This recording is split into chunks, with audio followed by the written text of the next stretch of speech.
Some say that I never turn anything in larger diameter. So is this large enough? Now, if you remember a while back, I've shown you that I've got timber from Austria, from VICMARK, and this is one of their blanks. That short square blank that I've saved for this kind of almost maxing out my lathe. So you can see how I turn bigger stuff. So this is pretty much specifically done for this video. Usually I never turn anything this big because I don't have a market for it. I rarely sell anything above 14 inches in diameter. Even that's a little like pushing the luck, let's say. So pretty much all my rough out bowls are up to 12 inches because over the years that's shown to be perfect size for bigger salad bowls, but anything bigger than that I just didn't have any requests. So hopefully in this video you'll see how I go about turning a bigger diameter stuff. This tool here, a faceplate, I haven't used actually in years. I think the last time I actually showed it on the videos was one of the earliest videos. And now in this case, the reason why I'm using it is only reason because I'm too lazy to make wider backing plate for the screw chuck. Otherwise I would use screw chuck. So this is a little bit wider surface area, so it gives a little bit more support on a bigger diameter like this one here. So talking about diameter, I just have to grab a tape measure. So outside diameter at this point, which will get slightly smaller, is 490 mil. I believe that's roughly 19 inches, 19 and a half, something like that. So again, it will get slightly smaller. So let's see what we're up against. Now here I have the worst enemy on the maple, which by the looks of it here it's silica, so that will dull your tools quite fast. What I'm not sort of excited about, because this silica goes in, so it's not only in this area here, so I assume goes in a little bit deeper. So we'll see as it goes. So this goes on the lathe.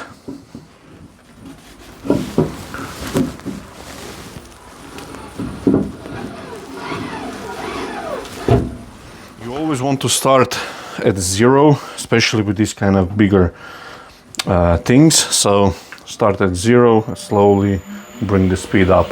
The procedures are the same in terms of turning, so doesn't matter, diameter is bigger, however all the other techniques are the same. So at this point this is now running at 875 RPM, 16 mil ball gouge, asymmetric grind, as you can see. I'll use a left wing, not push cut but more as a pull cut, just to remove the bulk of it. And this will be sort of a wider base, wide rim, sort of a shallow bowl, let's say.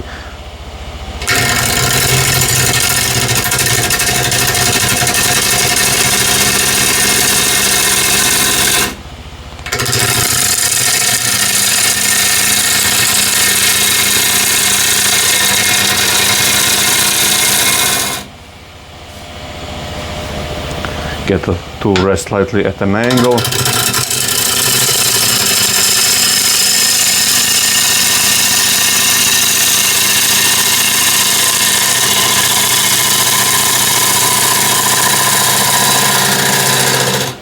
This is super dry maple.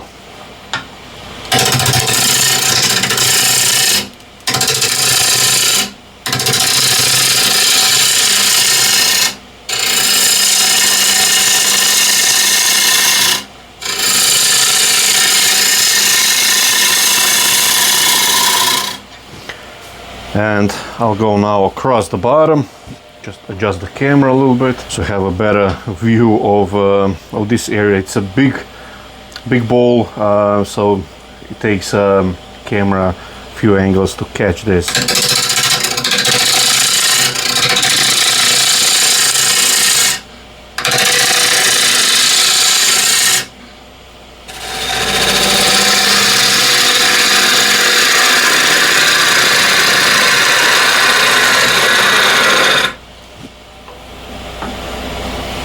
Raise the tool rest slightly up, a little below.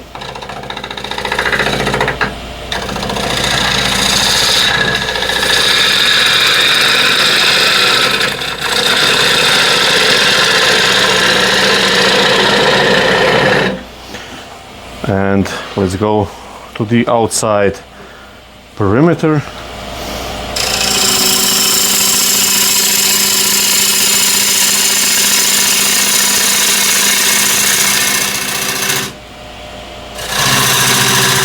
We'll see now if that was silica or not. Whoops.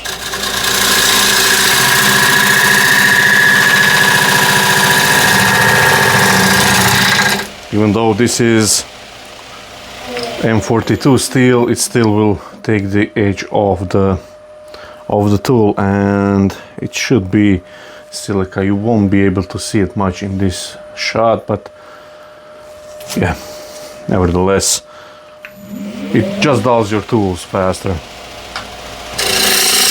So like I said, I want to have a wider rim. Now it would be nice to know, actually, to chew up the top so I know how much I have thickness.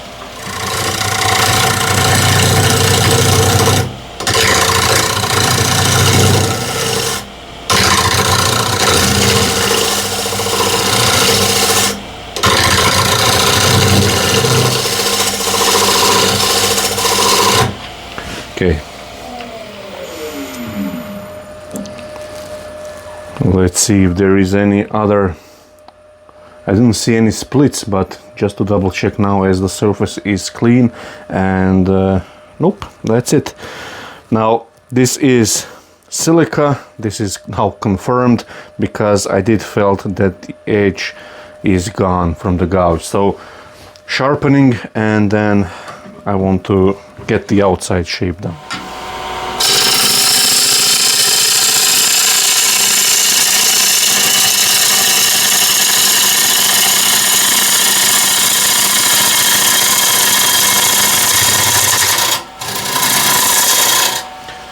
So like I said, I would like to have wider rim, so I'm just going to rough it out first.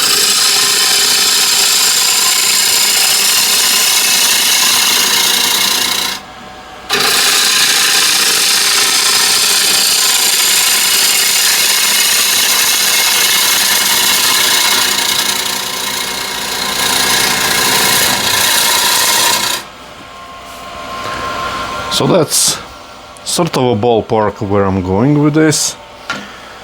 Now I will have to use my biggest jaws that I have and expand them inside here, but I do want to have some sort of a visual lift, so foot or something, and in this case the base for this kind of a bowl I think would be, whoops, would be around 1/3, actually a little more than that. So I think the base roughly in this area should be okay once I roll the wide rim here and go maybe a bit wider, somewhere around here, let's say.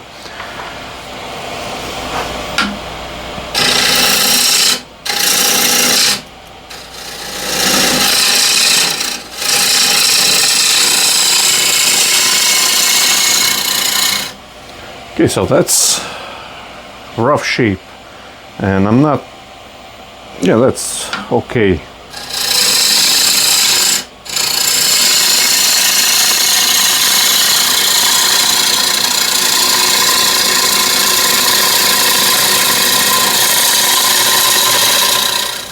So just lock the focus so the shavings don't mess up the focus.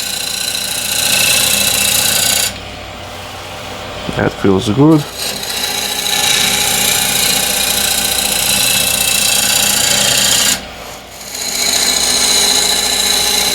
So first I'll use it flat to get away from the foot, and now tilt it up on the side.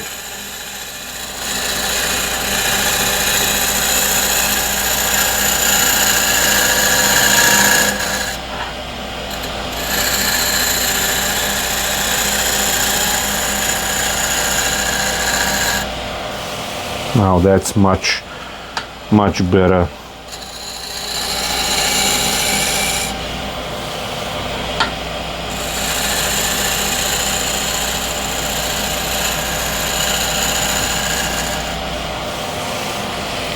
Let's see.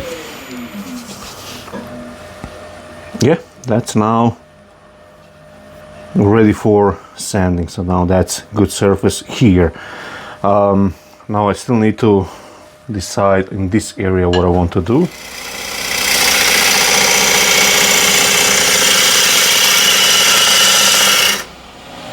Now in this scenario here, I can't go too far because of this lip. I can't go too far with the refiner, so spear point scraper should do the job here much better. So nice and gently I want to blend it to this curve.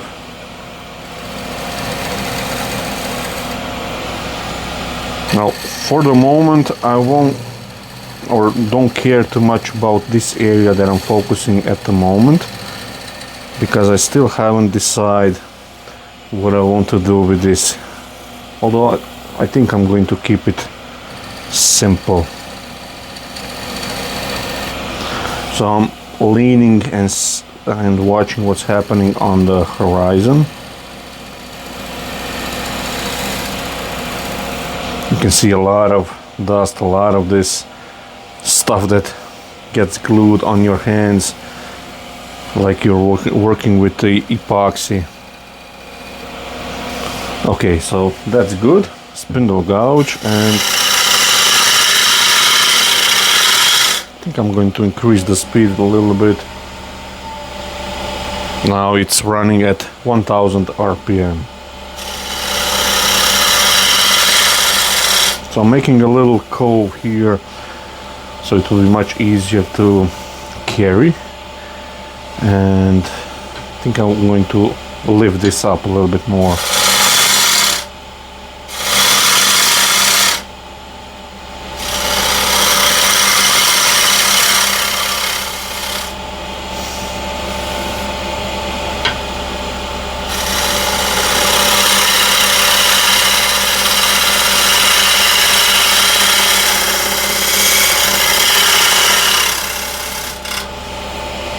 Just to make things a little bit more interesting.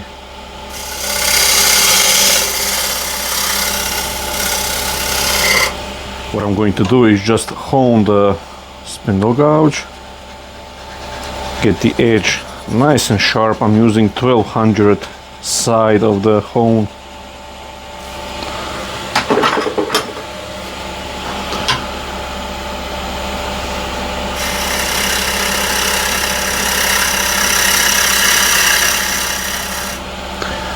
So that area is nice and clean.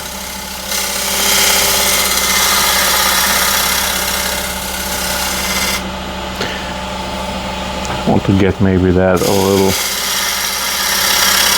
less, like so. Now there should be improvement here.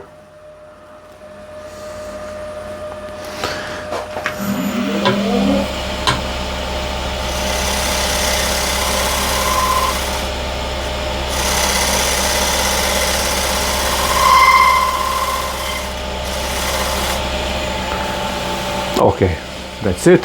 So first, clean it up. Make it level or actually slightly dipped in.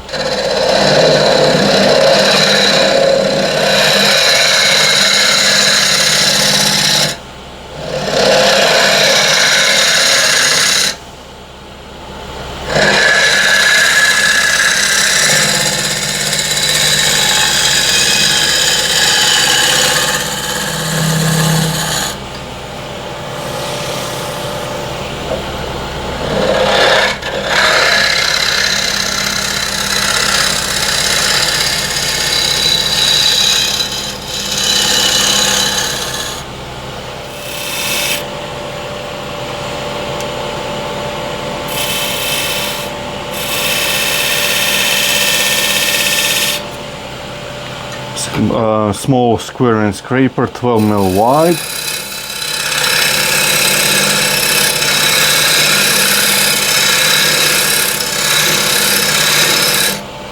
and I don't want to get this ultra deep because it does affect how deep you can go from the inside.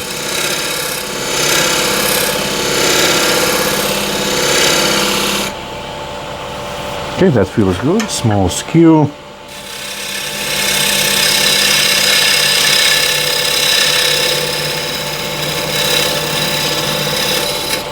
Like so. So that's good, and I just want to double check where this sits, and it's sitting right here, which is good. Maybe I'll touch a little cleanup.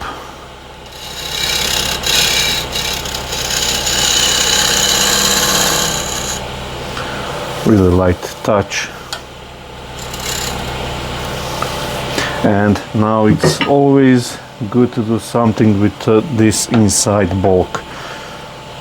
This area I'm going to leave it as it is, just clean it up, just so I have support on the inside. So if I do go slightly thinner on the inside, it won't sound tinny.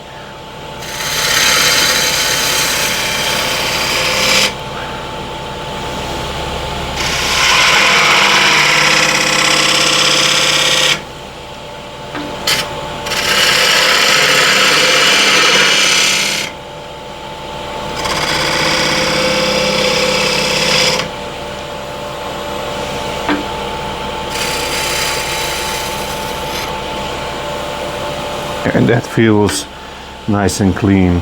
Just refine this one ever so slightly. I'll use a refiner and the left point here, just to make slight dome. So the center is not spinning very fast, so it takes a little bit more effort to clean it up for sanding, but that's now good. So just to show you overall picture and the surface and everything, how it looks. So that's really cool, and I really like these stripes here, these figures that it's coming through. So sanding, I won't bother you too much with that. And my current setup with the dust hood, which I still haven't decided on what I want to do. I just have a pipe going from the main pipeline, so I still haven't decided on what to do. I will tune you in when I do decide. However, for now, just going to quickly sand this.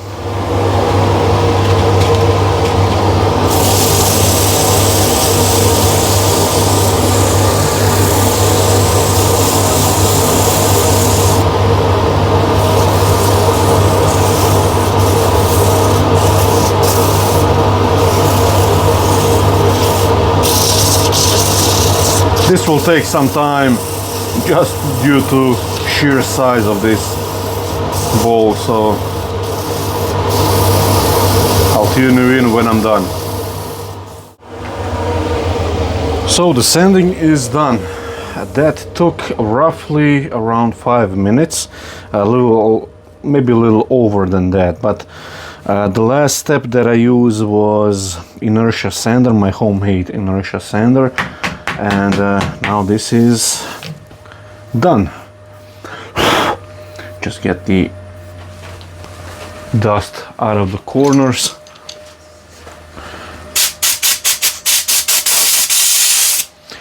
Okay, so I'll be holding this big bowl, and I'll give you exact measurement. The recess is deep. Let's see. That's around 3 mil, just a little less than 3 mil, so around 2.5 mil, and that should be okay.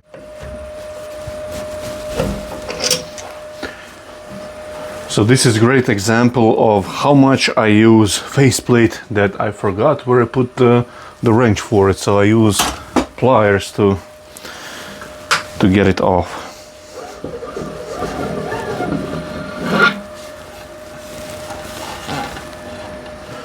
Now I know some will wonder, I used 4 by 40 mil these specs screws. I think these are the best screws. Now this guy can retire for another couple of years. Put a little pressure in the very center and expand. It should run nice and true, and it does, or true enough. Here we are at this stage, or I'm at this stage. I did try to core this out, so for every comment out there that I should save this piece on the inside, I did try it.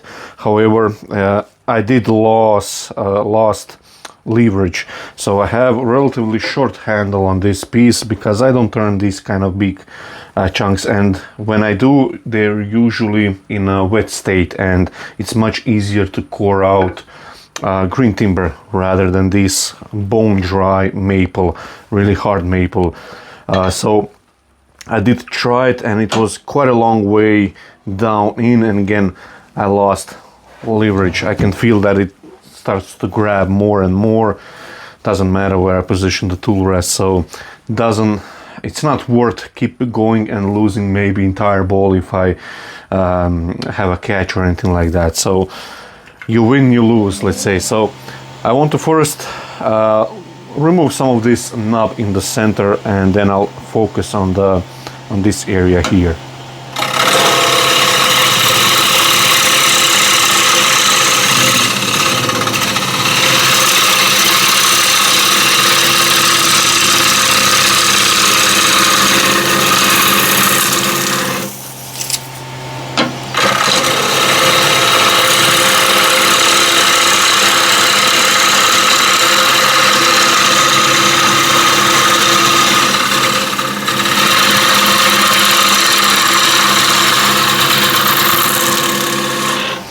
Okay, so now we can focus on the rim. So like I said, around here, maybe a bit wider, but I want to have not flat but slight curve to it.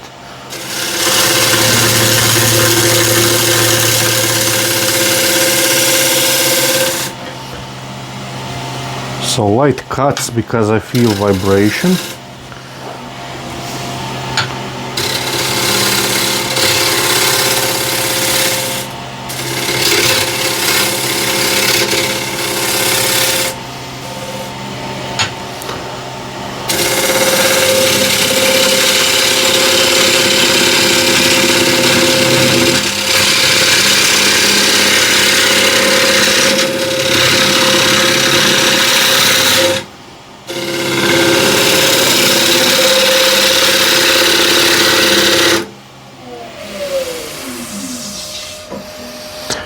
Where is that silica? Here it is, and it's also split. So I guess both of best of both worlds I have here, but this split will be gone. This I can fill a little bit. Just watching what I want to do here.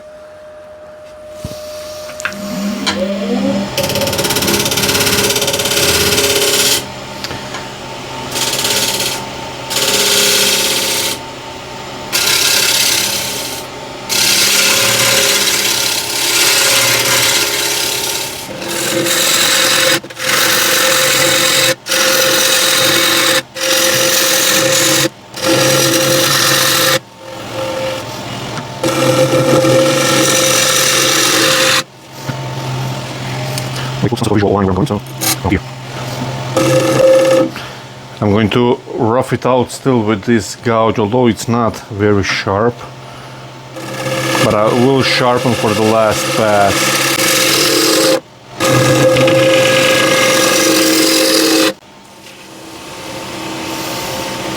So sharpening, so nice sharp gouge, and let's go one more time.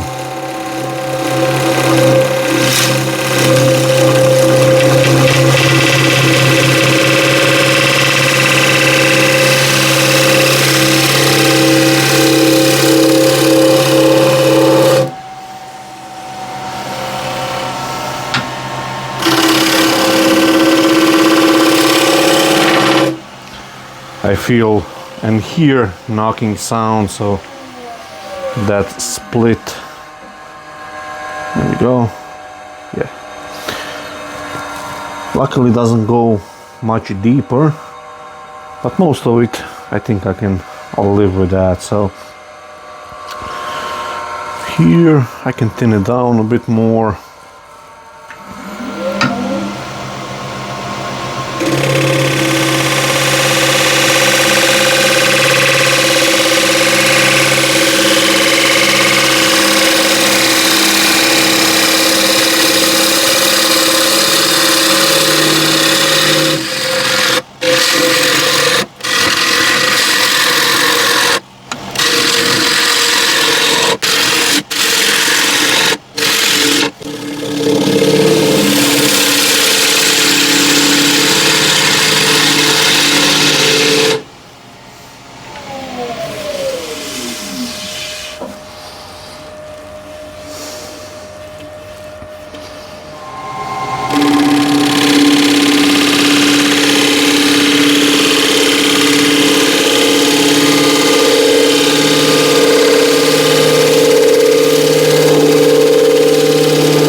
For the bottom, I'll use a refiner because it has shallow curve.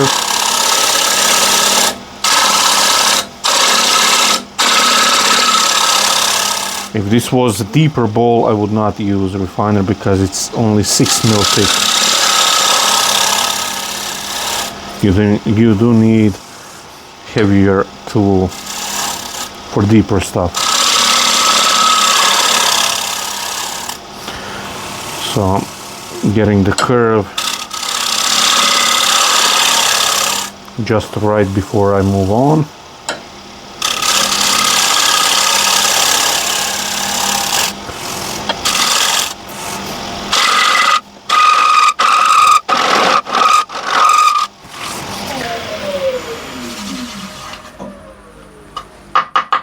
Now there is still enough thickness.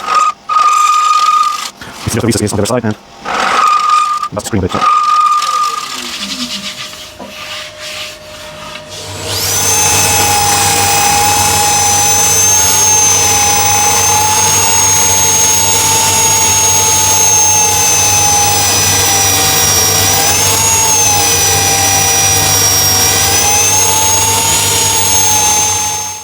And also after another 5 minutes or so sanding with the drill and with the inertia sander, the inside is done as well. So now all that it's left to do is sign it, and actually just saw it under this light, under this view, a few scratches, so I'll actually sand with inertia sander one more time, but pretty much it's done. So I need to sign it, oil it, and I'll show you final result. And here it is, so nicely oiled, finished. You can see how it looks, and lovely figure on the inside. It really does show up nicely when the oil comes on. And now the final dimension is 480 mil, so 10 mil less than from the original blank, and it's a 70 mil tall, so almost 3 inches. And this is the bottom, also signed. You can see a lovely figure coming through. So now I know that also some of you will wonder how long did it take me to make this one. So I've checked the raw footage on my phone, and it's just a little less than an hour, so a little less than 60 minutes. I wasn't trying to be really fast or anything like that. I just took my time with, especially on the inside, to get it nice and correct, but also I did try to core it out. That took quite a bit of time as well. Again, it was unsuccessful just because of angle of attack, but also how long from the tool rest I was with a relatively short handle on my slice. I don't have under elbow support, which originally it came with. I just have wooden handle, but it's short, so I lose some of the leverage, and I just had to stop and remove the inside. So unfortunately I couldn't save the inside, but nevertheless it turned out really nice. So